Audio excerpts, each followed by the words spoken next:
Boa noite, irmãos. Quero externar minha alegria de estar aqui à frente, trazendo a palavra do Senhor, agradecer ao pastor Silva que me confiou essa tarefa, enfim, a igreja que confiou essa tarefa de trazer a palavra. Eu sou médico, não sou pastor, e eu lido com vidas físicas, tá? E é uma responsabilidade muito grande quando eu tenho a saúde de uma pessoa nas minhas mãos. Mas quando eu subo nesse púlpito aqui, eu tremo. Porque aqui eu estou lidando com vidas, mas aqui que tem a ver com a eternidade. O meu trabalho é finito, mas o trabalho de um pregador, de um pastor, eu não sou pastor, como eu já disse, mas o trabalho do pregador tem conotações eternas. Eu pedi para que fosse cantado esse hino, Sossegai, porque para mim é um dos hinos mais bonitos do cantor cristão e que fala profundamente ao meu coração. Além do mais, tem a ver com aquilo que eu vou falar, porque denota neste hino um conflito do ser humano, o medo do ser humano perante a tempestade, perante os conflitos da vida, e quando o Senhor chega e diz: sossegai.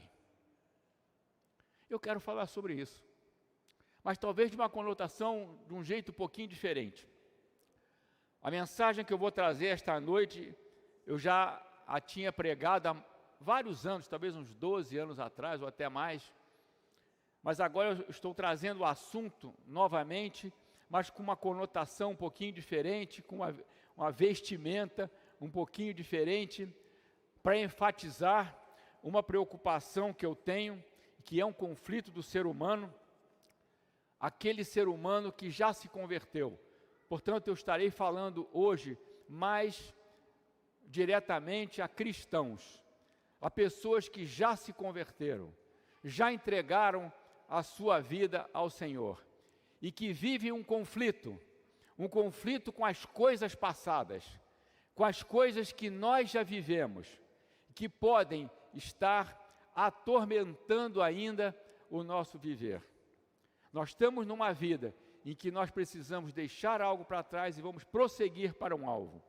E para tanto, eu vou ler um trecho da carta de Paulo aos Filipenses. Deixa eu ver se eu sei mexer aqui. Aí. Que fala exatamente sobre isso. Alguma coisa que ele estava em busca, mas ele precisava deixar outras coisas para trás. E diz o seguinte: não que já tenha alcançado, ou que seja perfeito. Paulo estava em busca de uma vida perfeita com Deus. Não que já tenha alcançado, ou que seja perfeito, mas vou prosseguindo para ver se poderei alcançar aquilo para o que fui também alcançado por Cristo Jesus.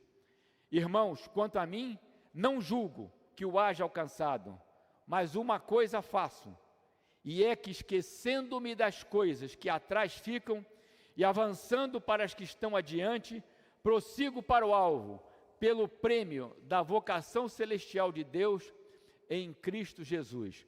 Nosso Deus e Pai, obrigado pela Tua palavra lida aos nossos corações. E eu peço agora, suplico, que eu possa falar aquilo que está no teu coração e que possa impactar, possa tocar os corações aqui presentes, Pai. Fica conosco e abençoa este tempo com o Senhor, em nome de Jesus. Amém. Quando nós iniciamos nossa jornada da vida cristã, aprendemos que uma vez salvo, a nossa vida é modificada. E realmente é aquilo que aconteceu comigo, aconteceu com a maioria dos que estão aqui presentes, e a gente ouve histórias e que é assim mesmo. A minha vida se modificou de uma noite, de uma madrugada para frente, ela virou totalmente.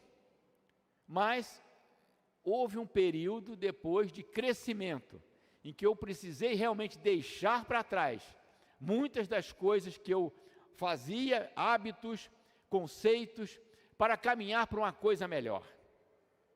Pela minha própria experiência e de muitos irmãos, verificamos uma transformação em nossos pensamentos e atitudes. Isso é necessário para que tenhamos um crescimento espiritual sadio. O nosso estilo de vida muda, de forma que as pessoas que estão ao nosso lado percebem que houve uma diferença de um determinado momento para o outro. Diferença nas nossas conversas, nos nossos vocabulários, nos nossos novos costumes, nos nossos novos hábitos e principalmente no novo foco da nossa vida. O objetivo final da nossa vivência passa agora a ser totalmente diferente. Pelo texto que analisaremos, o apóstolo Paulo faz uma análise de sua própria experiência de nova vida e verificamos que as mesmas coisas também se aplicam a cada um de nós. Paulo faz uma análise da sua experiência e temos realmente que deixar algumas coisas do passado e prosseguirmos para um outro lado com o objetivo da perfeição. Mas precisamente falando, prosseguimos para a maturidade espiritual. É o famoso antes e depois. As empresas de publicidade adoram postar o antes e o depois de um tratamento dentário, depois do uso de um produto cosmético, ou um produto para emagrecer, ou ainda um procedimento de beleza e assim por diante. Mas eu quero dizer que na nossa vida espiritual, há também um antes e um depois.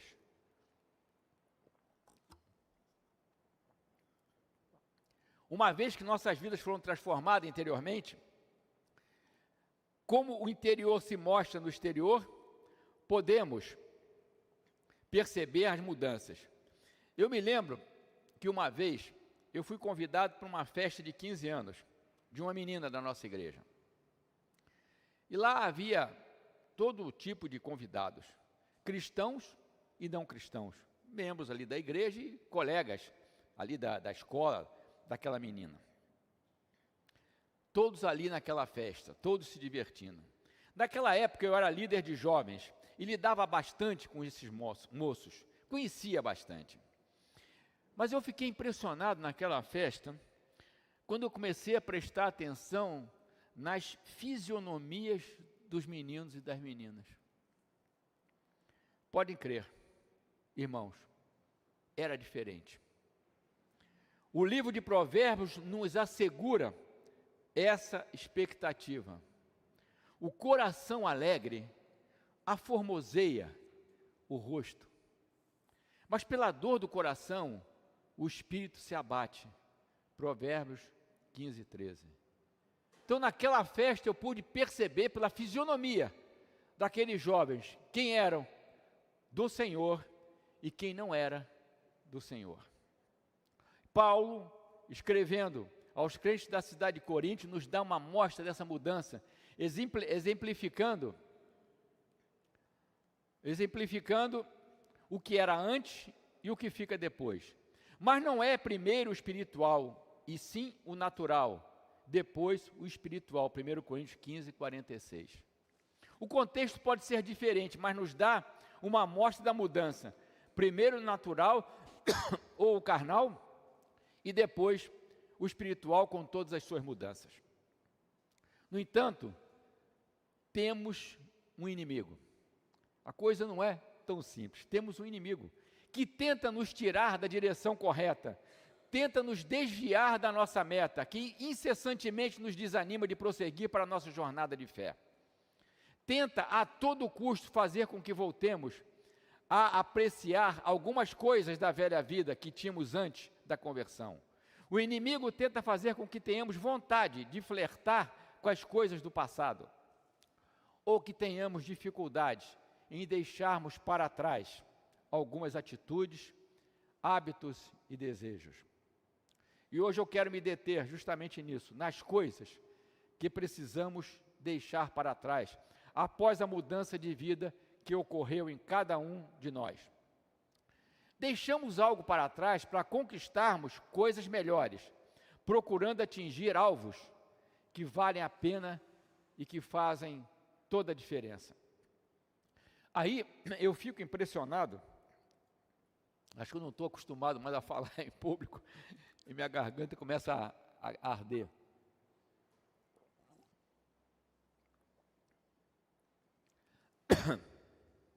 Eu fico impressionado como podemos tirar lições para a nossa vida prática, para a nossa vida secular e até para a nossa vida espiritual, daquilo que Deus deixou para nós aí, na natureza. Quando nós observamos a natureza, nós tiramos lições muito importantes para a vida. Do mesmo modo, a história é outra fonte de aprendizado, onde estão registrados fatos preciosos para as nossas vidas, se atentarmos para os detalhes. Isso inclui também lições para a nossa vida espiritual. Folheando livros de história, da história universal, nós observamos que em determinada época, há séculos atrás, vários exploradores, navegadores, contribuíram para o descobrimento de novas terras. Vasco da Gama descobriu o caminho das Índias. Pedro Álvares Cabral descobriu o Brasil. Cristóvão Colombo descobriu a América. Mas no ano de 1519, um navegador intrépido, corajoso, aventureiro, chamado Hernandes Cortés, ele começou uma aventura, que nós vamos depois trazer para a nossa vida espiritual. Uma aventura, de fato, essa aventura do outro lado do oceano, ele era espanhol, junto com muitas outras pessoas, e eles saíram da sua terra natal, da Espanha, viajaram até Cuba, e de Cuba começaram a viajar e navegar, até que eles chegaram no México, lá na parte leste do México. E toda a tripulação estava cheia de esperança. Era um grupo de pessoas alegres, felizes, porque estavam esperando uma nova vida naquela terra lá, que eles iriam encontrar, que tinham certeza que encontrariam e realmente encontraram.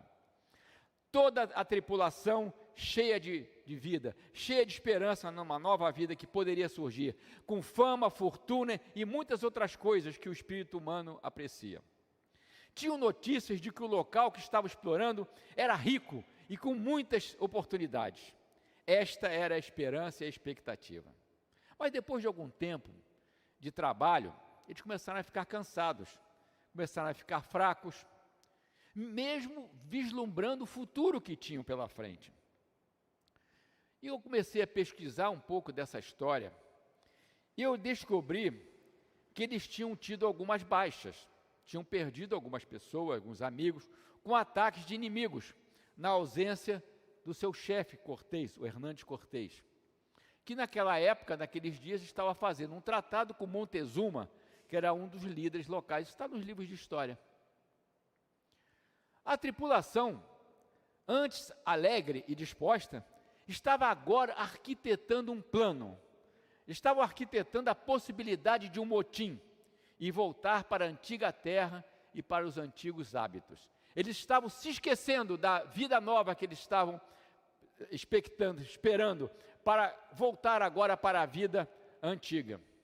Pensamentos referentes às suas velhas vidas vieram às suas mentes, e eles começaram a pensar: vamos velejar de volta para aquela vida que nós tínhamos na nossa terra, para aquela vida que nós conhecemos. E eu até, quando estava escrevendo isso aqui, eu me lembrei do povo judeu, que em determinada época queria voltar ao Egito, quando vagavam pelo deserto, mesmo sabendo que agora eles eram livres e que Deus estava com eles. Olha como é o ser humano. E esse povo também tinha ali uma vida que poderia deixá-los famosos, livres, libertos, ricos, mas eles queriam voltar para trás, porque encontraram dificuldades. Mas Hernandes Cortés ficou na história, porque ele deu uma ordem muito dura, que ficou conhecida na história, e a ordem foi essa: queimem os navios, não há volta. Trazendo para a nossa vida espiritual, podemos ser tentados a voltarmos para a velha vida, apreciando as coisas do passado, e acho que muitos às vezes até caem nesse engodo. Há uma canção americana canção evangélica, que trata exatamente deste episódio de Hernando Cortês. E eu fiz uma tradução aqui, livre, mais ou menos assim.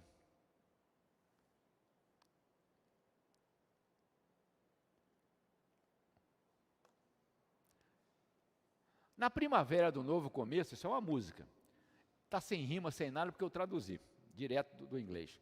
Na primavera do novo começo, um coração sedento levanta velas à procura de uma nova vida e um amor que não podia falhar.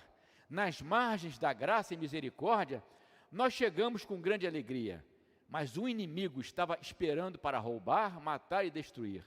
Sutilmente ele cochichou: voltem para a vida que vocês conheciam. Mas aquele que nos salvou aqui está dizendo: queimem os navios. Não podemos ficar lembrando da velha vida. Vamos prosseguir para uma vida melhor com Deus, valorizando a sua presença e os seus ensinamentos. Vamos valorizar o seu padrão de vida. E o apóstolo Paulo, nesse texto que nós lemos, escrevendo aos cristãos da cidade de Filipos, ele demonstra a necessidade de duas atitudes. Primeira, deixar algumas coisas para trás. E a segunda atitude, avançar para o alvo. Mas eu vou me fixar hoje nas coisas que precisamos deixar para trás. Esta lição serve para qualquer ato de nossas vidas, quer seja espiritual ou secular. Quando eu estou imbuído da vontade de alcançar algo, eu tenho que deixar outras coisas para trás, muito menos importantes. Por exemplo, um estudante, para passar de ano e alcançar séries mais adiantadas, é obrigado a deixar para trás as séries anteriores. Quando eu estava fazendo o terceiro colegial, preparando-me para o vestibular de medicina, eu morava em Niterói, eu fiquei estudando muito e deixei para trás a bela praia da minha cidade, o esporte que me dava muito prazer, para alcançar algo melhor, que seria perene na minha vida, ou seja, para alcançar a minha carreira profissional. Um atleta, para chegar a ser campeão, precisa esforçar-se muito, com treinos duros e diários, e também deixar uma série de prazeres transitórios que podem chegar, para poder chegar ao seu objetivo, que é o prêmio, a medalha, a consagração como campeão, o troféu. Na vida cristã não é diferente. Em primeiro lugar, há uma transformação de valores, quando se aceita Cristo como Salvador. Esta mudança é tão significativa, que a nossa vida dá uma reviravolta muito grande. E eu vou relembrar algumas coisas que o apóstolo Paulo nos deixou como legado sobre este assunto. Em 2 Coríntios 5,17, ele fala: pelo que, se alguém está em Cristo, nova criatura é, as coisas velhas já passaram, eis que tudo se fez novo. Mas o incentivo a deixarmos algumas coisas para trás. Esta realidade é exposta por Paulo de maneira simples, mas enfática, em várias outras passagens de suas cartas. Devemos deixar as coisas velhas, ou seja, as coisas que não devem mais fazer parte da nossa vida.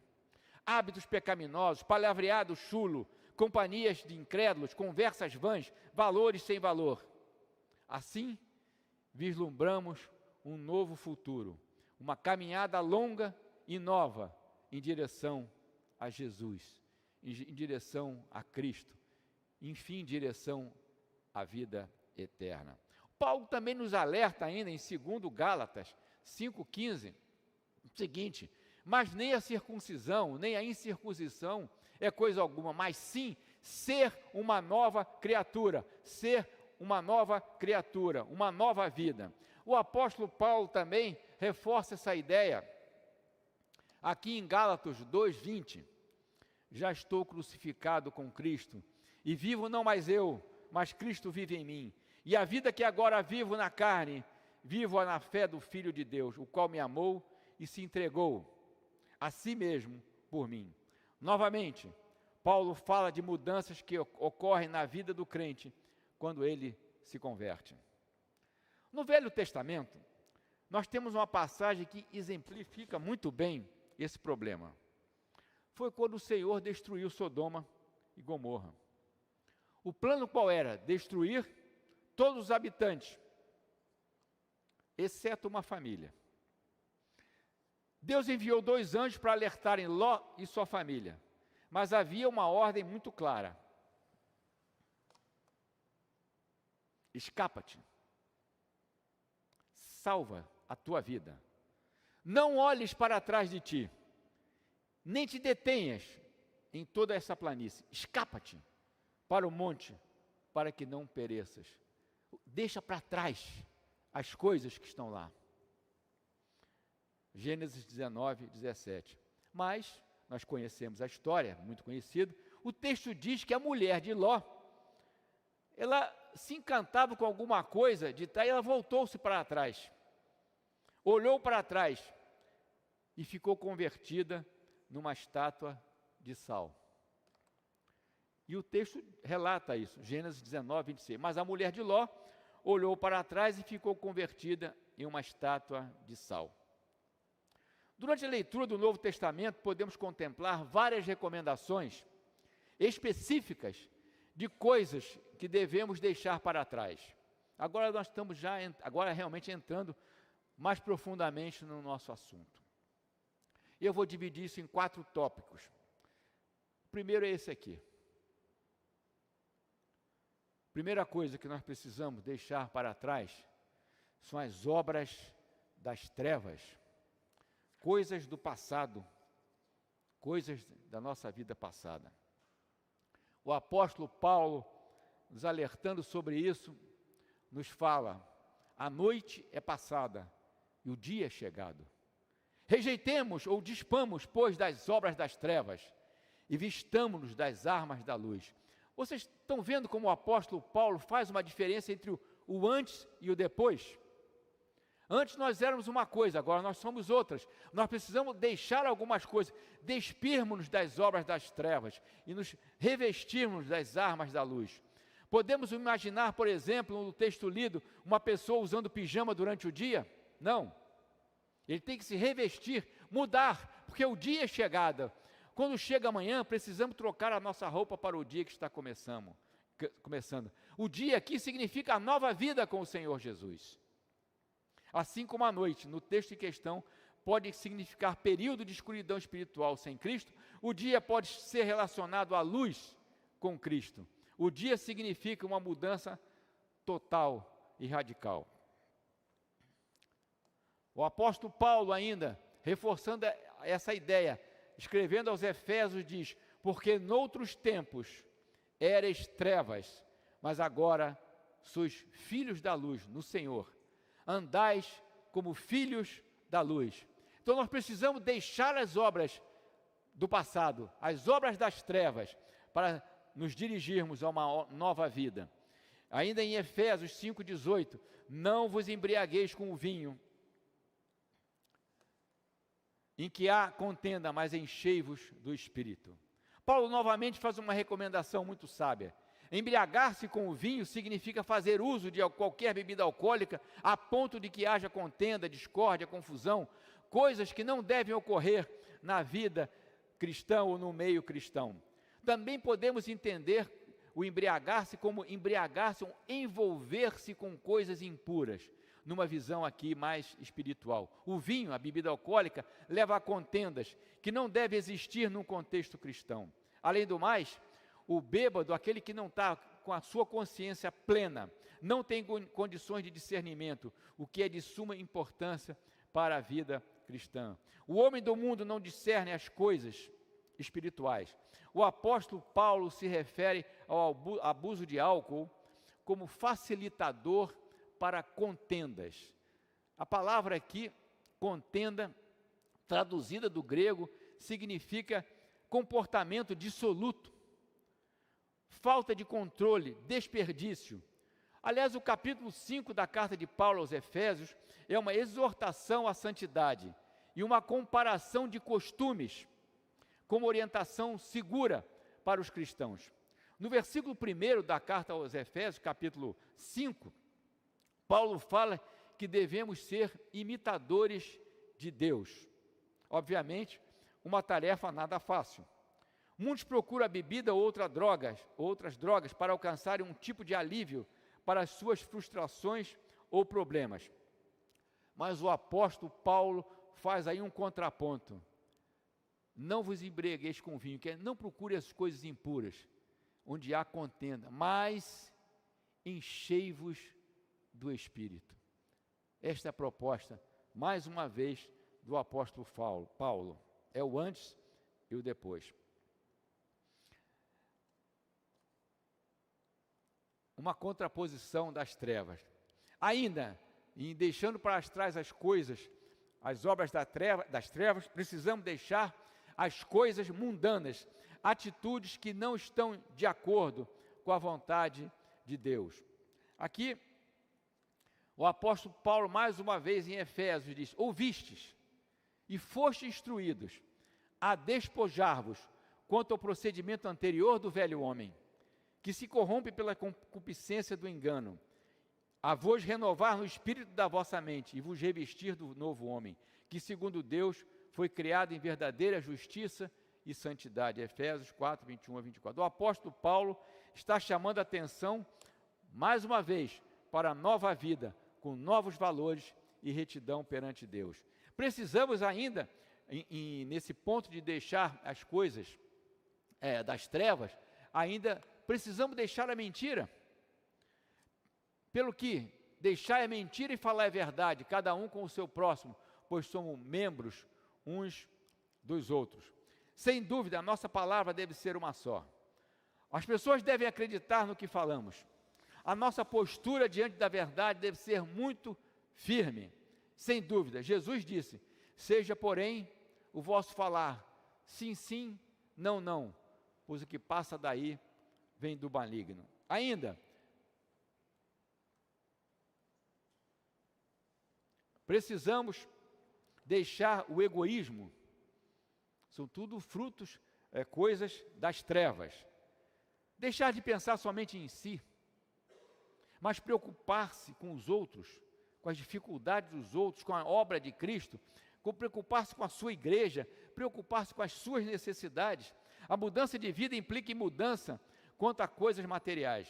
Pensemos que aquilo que Deus nos deu pode ser usado para benefício de outras pessoas que não tiveram os mesmos benefícios. Deixemos o egoísmo de lado, assim podemos demonstrar a nossa gratidão a Deus e o amor ao próximo. Assim também, na contribuição cristã para os trabalhos da sua igreja local, a evangelização perto aqui na nossa cidade, ou também longe de nós, precisamos nos preocupar com isso, deixar de pensar somente em nós, mas lembrarmos que tem tanta alma sendo perdida aí pelo mundo. Vamos deixar de pensar somente em nós e pensarmos também nos outros, nas almas que estão sendo perdidas e ajudarmos os nossos queridos missionários que são vocacionados por Deus. Jesus nos deu uma orientação segura e, chamando a si a multidão com os discípulos, disse-lhes: se alguém quer vir após mim, negue-se a si mesmo, tome a sua cruz e siga-me. Marcos 8, 34. Irmãos, eu tenho alguma dificuldade em entender como uma pessoa que se diz convertida não se preocupe com o reino de Deus. Ainda temos mais coisa para deixar. Deixemos a vanglória para trás. Deixemos a inveja. Vanglória significa convencimento, nem sempre fundamentado na realidade dos próprios méritos, qualidades ou talentos. Vanglória é vaidade, jactância. O apóstolo Paulo, escrevendo aos Gálatas,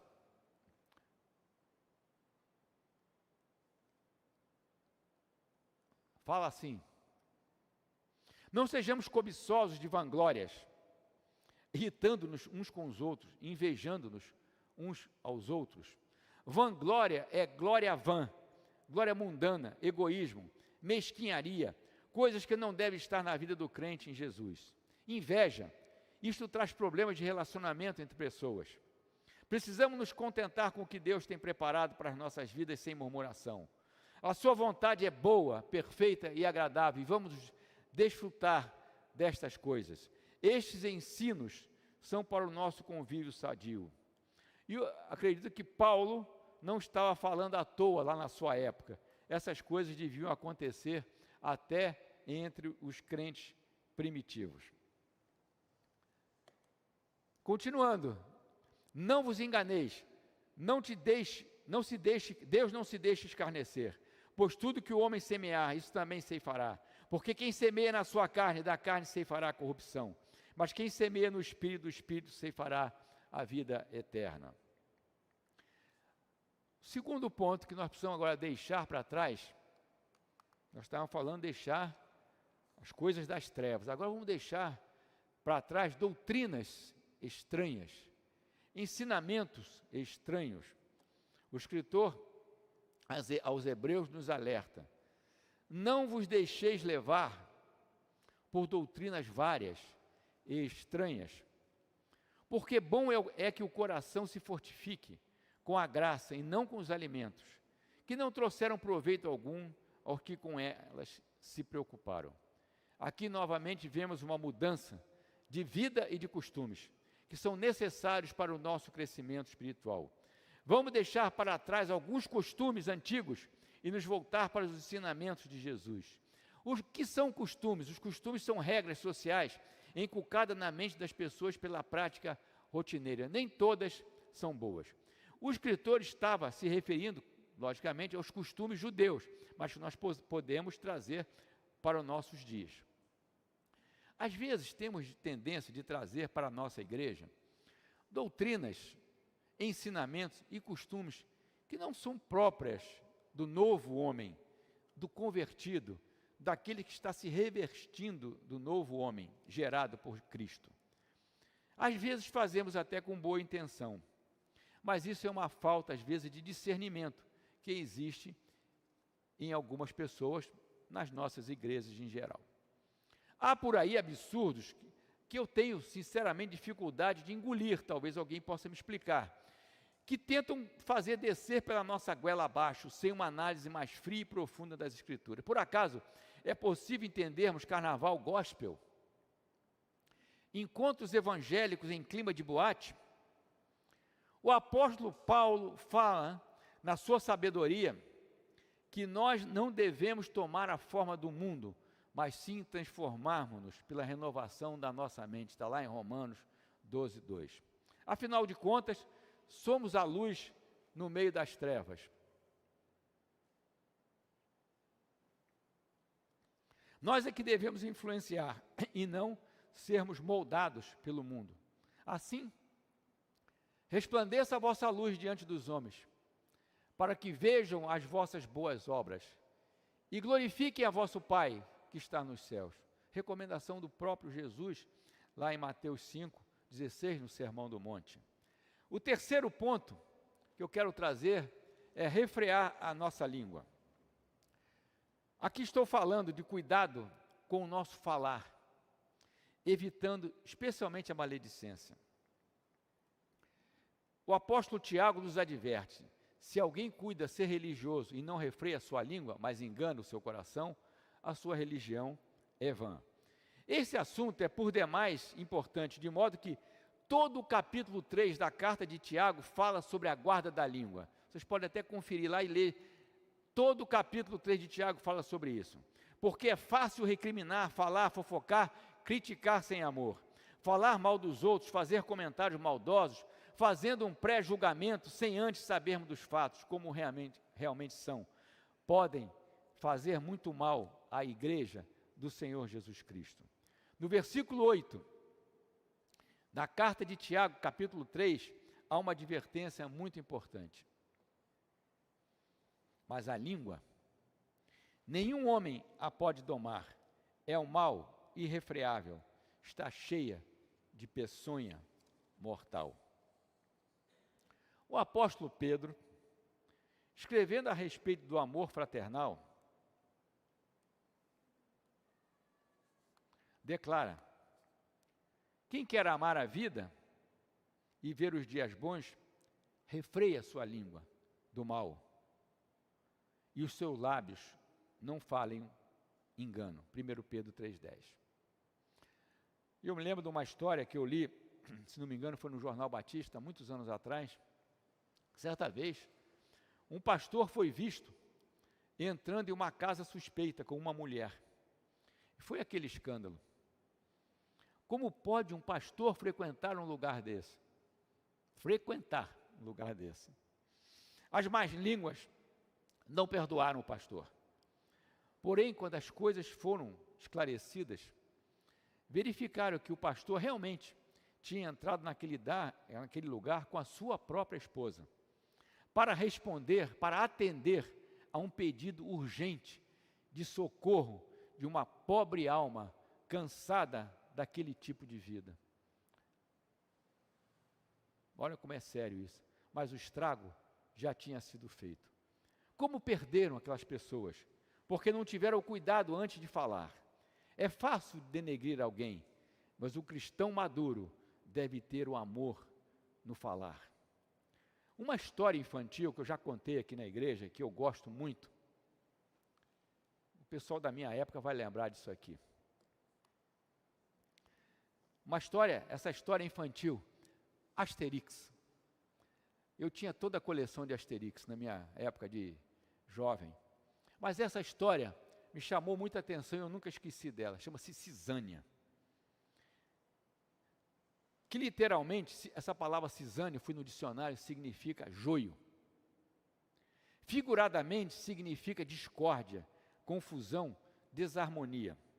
E essa história se passa numa antiga aldeia da Gália. Gália, que hoje é a França. Os seus cidadãos daquela aldeia eram extremamente unidos. E essa união, mais uma poção mágica que eles tinham lá de um druida, tornavam aquela aldeia invencível. Ninguém conseguia dominar aqueles gauleses. Os romanos que estavam ali circundando tentavam invadir a aldeia e não conseguiam, porque eles batiam nos romanos, batiam nos soldados treinados, e eles não eram soldados. Então, eles eram extremamente unidos. Um dos generais romanos teve uma ideia para subjugar aquele povo. Ele percebeu um determinado ponto fraco ali. O que ele fez? Mandou aquele cidadãozinho ali, deixa eu ver se eu consigo, aquele cidadão ali, ó. Tá? Esse cidadão aqui. Fazer amizade com aquele povo. Ele chegou na aldeia, mansinho. O povo era um povo gentil, acolheu aquele cidadão, né? E ele começou a habitar junto com os gauleses. E ali ele começou a fazer aquilo que nós chamamos de fofoca. Ele reclamou que falou que a peixaria lá de um que vendia peixe, o peixe estava estragado. E falou que quem falou que estava estragado era um fulano de tal. E começou a fazer intrigas, tá? E ele era um homem extremamente habilidoso e muito felino, e de fala macia. Aliás, eu tenho medo de gente com fala muito macia.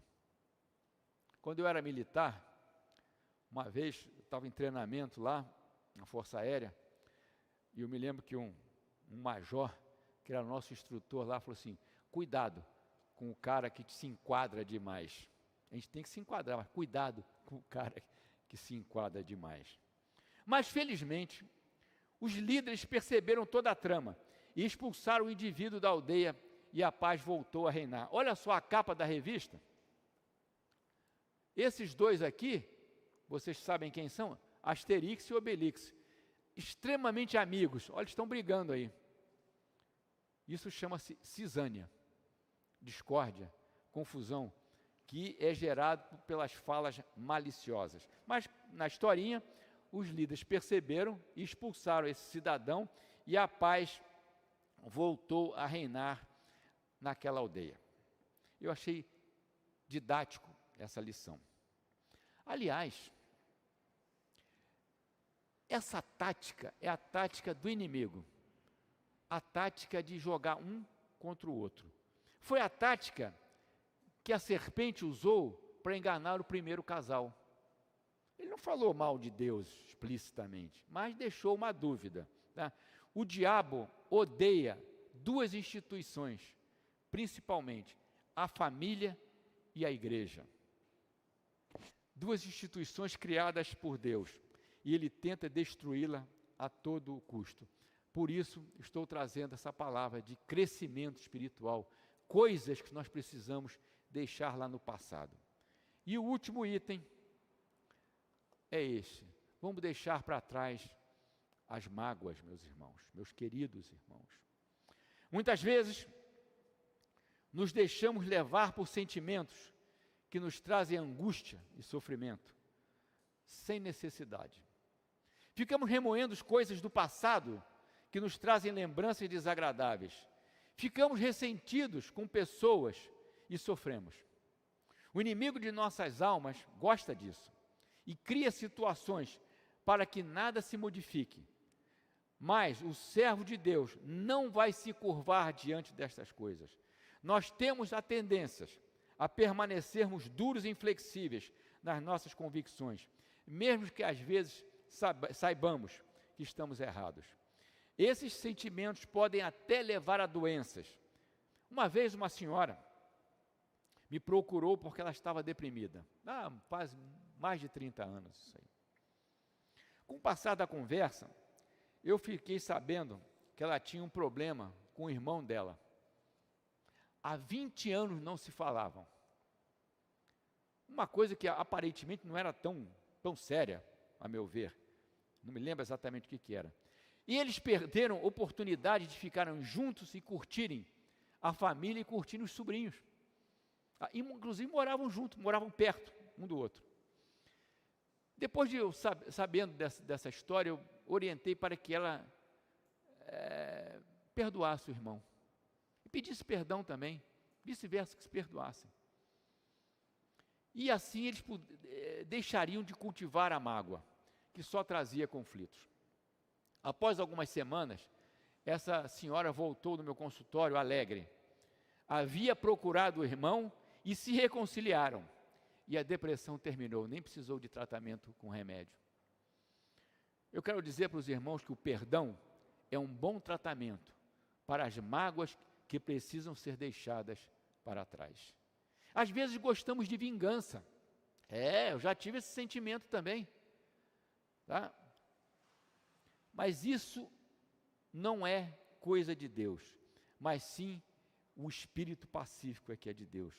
Por isso, ouçamos a sábia orientação de Jesus. Ouviste que foi dito no passado, no Velho Testamento, olho por olho e dente por dente. Agora Jesus, eu porém vos digo, que não resistais ao homem mau, mas a qualquer que te bater na face direita, oferece-lhe também a outra. Mateus 5, 38, 39.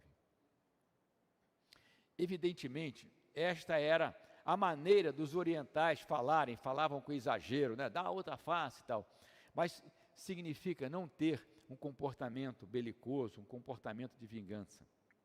A vingança, irmãos, não nos pertence. Esse desejo não deve existir em nossos corações, porque só traz infelicidade. O padrão de Deus é alto mesmo.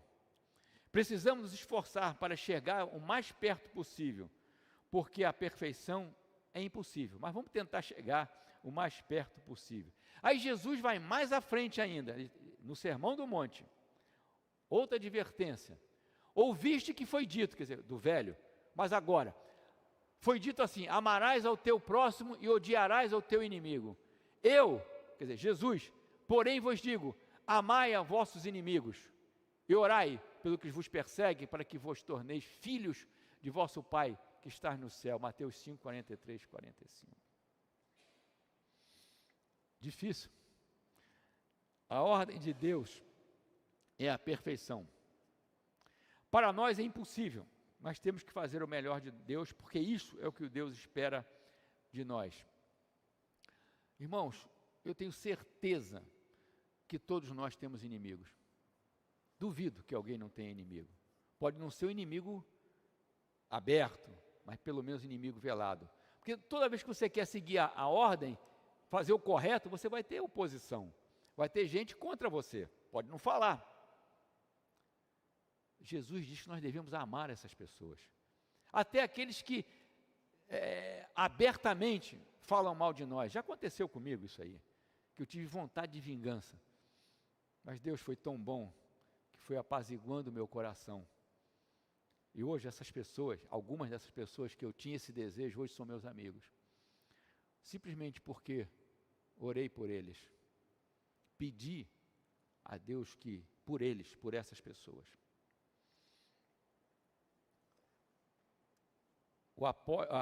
Jesus continua no Sermão do Monte: sede vós, pois, perfeitos, como é perfeito o vosso Pai celestial. A única coisa que nós não podemos deixar para trás é Deus.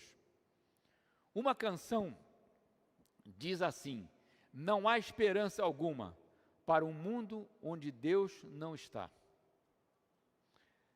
A canção americana que eu trouxe para vocês, ela termina assim, aquela do mar, do Hernando Cortez e tal, queime os navios e tal. Ela termina assim: ninguém disse que seria fácil. Deixa eu projetar aqui. Ninguém disse que seria fácil, mas aquele que nos trouxe até aqui nunca nos deixará sozinho. Eu gosto dessa frase que está embaixo. Quando você diz, eu não vejo saída, Deus diz, eu guiarei teus passos. Vamos deixar para trás aquelas coisas do passado, aquelas coisas do mundo. Vamos queimar os nossos navios, meus queridos irmãos, para que nada da velha vida nos seduza ou nos envolva. Vamos valorizar e lutar para vivermos de fato a nova vida que Deus nos deu. Queremos seguir para a frente em busca do nosso alvo, que é o nosso modelo de vida, Jesus. E eu quero terminar com as sábias palavras do apóstolo Paulo.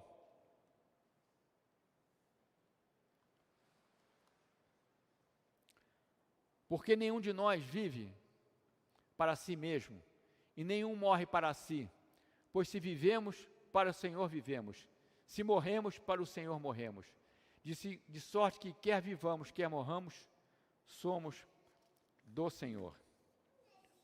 E Paulo ainda continua: mas em todas essas coisas, somos mais que vencedores, por aquele que nos amou. Porque estou certo de que nem a morte, nem a vida, nem os anjos, nem principados, nem coisas presentes, nem futuras, nem potestades, nem a altura, nem a profundidade, nem qualquer outra criatura nos poderá separar do amor de Deus, que está em Cristo Jesus, o nosso Senhor. Irmãos, eu quero orar agora e concluir dizendo que essa mensagem tocou profundamente o meu coração.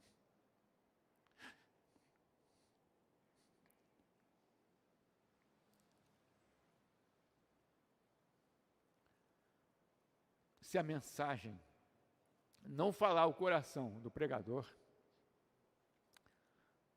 não tem valor nenhum.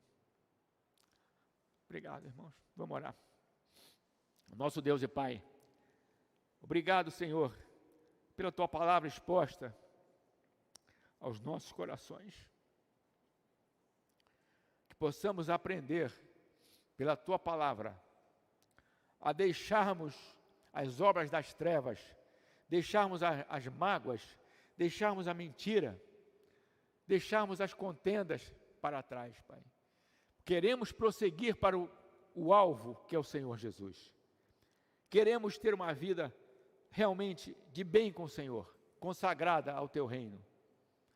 Ajuda-nos nisso, Pai. Que nós possamos queimar os nossos navios, para não termos nenhuma tendência a voltarmos para qualquer atitude da velha vida, Pai. Queremos a nova vida no Senhor, e ajuda-nos nisso, Pai. Em nome do Senhor Jesus. Amém.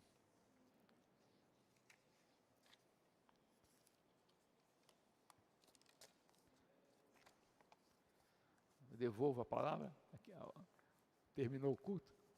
Então, irmãos, que Deus abençoe aos irmãos, que tenham uma ótima semana. Amém.